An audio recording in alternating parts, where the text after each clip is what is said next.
দিনটা ছিল পয়লা বৈশাখ, আর আমিও সকাল সকাল ঘুম থেকে উঠে পড়েছিলাম। তারপর বেডটাকে গুছিয়ে চলে গেলাম ফ্রেশ হতে। ঘুম থেকে উঠেই যদি বেডটাকে পরিষ্কার করা হয় না, অনেকটা পজিটিভ ফিল হয়, মনে হয় প্রায় সব কাজই যেন হয়ে গেছে। তারপর ফ্রেশ হয়ে নিলাম।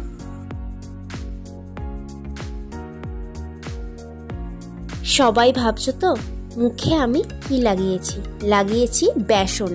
তারপর স্নান টান করে চলে গেলাম ঠাকুর প্রণাম করতে। আমি স্নান করে রোজই ঠাকুর প্রণাম করি।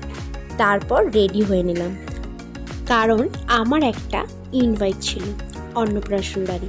তাই রেডি হয়ে সুন্দরভাবে একটু সাজুগুজু করে চলে গেলাম।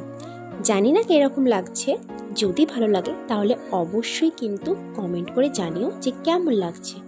আর আমি চলেও এলাম এদিকে লজে খাওয়া দাওয়া করতে। খাওয়া দাওয়া করে, আর ট্রাস্ট মি গাইজ, এখানে খাওয়ার দাওয়ারগুলো এত সুন্দর ছিল যে কি বলবো। তারপর খেয়ে টেয়ে পেট ভরে বাড়ি চলে এলাম। তারপর একটু রেস্ট করে সন্ধেবেলায় বেরিয়েছিলাম ঠাকুর প্রণাম করতে, গৌরাঙ্গ আর খেপিমাকে প্রণাম করতে।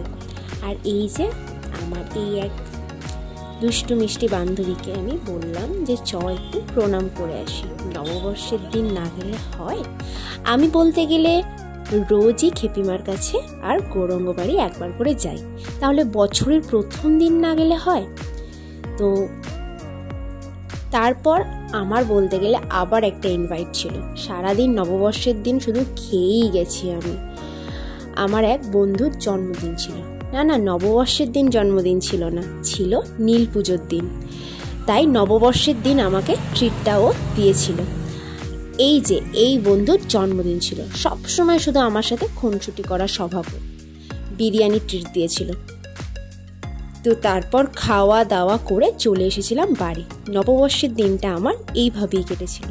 যদি আজকের এই ব্লগটা তোমাদের ভালো লেগে থাকে তাহলে অবশ্যই like, comment and share, subscribe করতে কিন্তু একদম ভুলো না।